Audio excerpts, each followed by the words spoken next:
Darío Otón, ¿qué tal? Boas tardes. Hola, boas tardes. Que tal? Bueno, adiantábanse, como digo, dous partidos a xornada este xoves. Imagino que para xa deixar a fin de semana un poquinho máis libre, sobre todo agora que chega o Entroido. Eso é, agora que as fechas están de entroido, fechas de festivos que hai polo medio, bueno, tamén os adestradores teñen partidos o fin de semana, os adestradores que entrenan aí os senior, pois tamén levan algunha categoría inferior, así tamén, habendo menos partidos o fin de semana é máis fácil compaxinar cos outros partidos. Bueno, aínda así, sempre é complicado, non? E xogar entre semana, o digo polo tema dos horarios.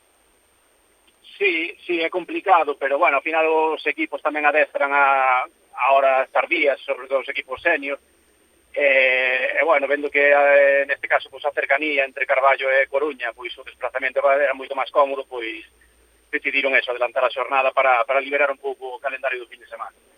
Bueno, está claro, o recorrido, o percorrido, en este caso o desplazamento non foi demasiado longo, polo tanto non era un problema engadido. Eso sí, lamentablemente, tanto o equipo cadete femenino como o senior masculino remataban con sendas derrotas.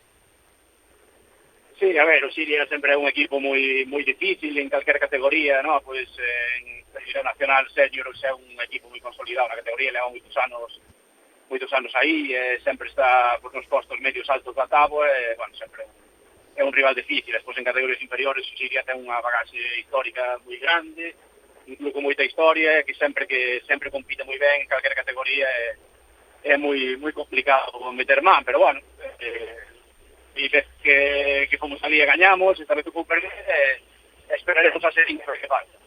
Está claro, non, que o Club Balonmán Culleredo, amados a todos os seus aficionados, e porque prácticamente estamos aí comentando victoria tras victoria, cando chega alguna derrota, pois parece que nos pilla de sorpresa, pero a verdade é que a liga que está a asinar este ano, o equipo senior masculino, é moi boa, de feito, xa leva 20 puntos que o ano pasado pois non era tan doado conseguilos. Sí, a ver, nós estamos moi satisfeitos co rendemento do equipo senior masculino este ano, bueno, xente nova que veo, rapaces que subiron de categoría juvenil para arriba, incluso rapaces en categoría juvenil que están xogando co primeiro equipo. Nós somos un equipo de base e nutrimos o equipo senior de xogadores sobre todo da canteira, e algún reforzo que nos poida chegar así extra, non, para reforzar a plantilla. Bueno, estamos moi satisfeitos. Sí que é certo que agora desde fai 2 3 semanas que non gañamos, porque tamén estamos acusando moitas baixas que estamos tendo de xente importante, pero bueno, algúns xa que se perden toda a temporada sempre vamos recuperar, e outros que esperemos que se recuperen pronto e volver á senda da victoria ou canto antes. Esperemos que sexa canto antes. Dous partidos adiantados a onte, pero aínda quedan máis, non? Durante ao longo desta fin de semana. Sí, o fin de semana pois preséntase como sempre, cheo de partidos, temos competición en todas as categorías inferiores, tanto masculino como femenino, desde prebenxamín, alevín, infantil, cadete, juvenil, incluso en algunhas categorías con dous equipos ou 2, 3 equipos en categoría masculino e femenina competindo a vez da mesma categoría, o sea, son infinidade de partidos, é verdad que non nos aburrimos ningún fin de semana, non? Bueno, moitos deles se xogan fora, algún deles tamén aquí en casa, na Polideportiva Municipal de Tarrío. Imaginamos que se vai a poder disputar sin problemas, non, ese encontro? Sí, a ver, o estado do pabellón de Tarrío, creo que todos os veciños que pasan por ali a menudo son coñecedores do estado do pabellón, que non é o máis óptimo para xogar.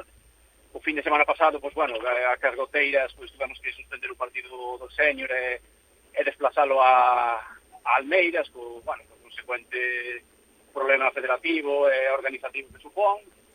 Pero bueno, é o que temos, é o que hai, e ahora mismo non se pode cambiar. Esperemos que en un futuro pois o Concello tome cartas no asunto e mellore a situación.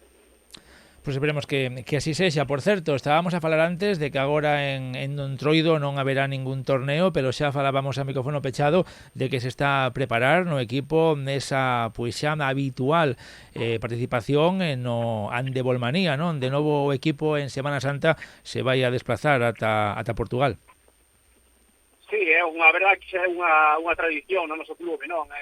Categoría infantil, neste caso, desplazarnos todos os xogar un torneo en Portugal, en São João de Madeira, que está máis ou menos situado entre Aveiro e o Porto, bueno, sempre baixamos cas categorías infantiles, tanto masculina como feminina, a disputar ese torneo que xa levamos moitos anos indo, é a verdade que é unha gozada, hai multitud de equipos de varios países, bueno, moitas categorías ali, xógase creo que hai 12, 13 pabellóns, todos no mesmo pobo, disputanse, pues eso, 13, 14, 15 partidos simultaneamente, cada hora, durante todo o día, dura uns 4 ou 5 días o torneo, e a verdade é que unha convivencia por rapaces, a maiores da experiencia deportiva, pois a experiencia social e de convivir con xente de outros países, de outras culturas, esas edades tan tempranas, pois a verdade é que é un aprendizaxe moi grande para todos. Bueno, ainda queda algo máis de un mes, ainda tenemos tempo para comentalo aquí en estes micrófonos. Pois Darío, presidente do Club Balonmán Culleredo, como sempre, moitísimas gracias por atendernos. Gracias a vos, moitas gracias. Un saúdo, ata logo.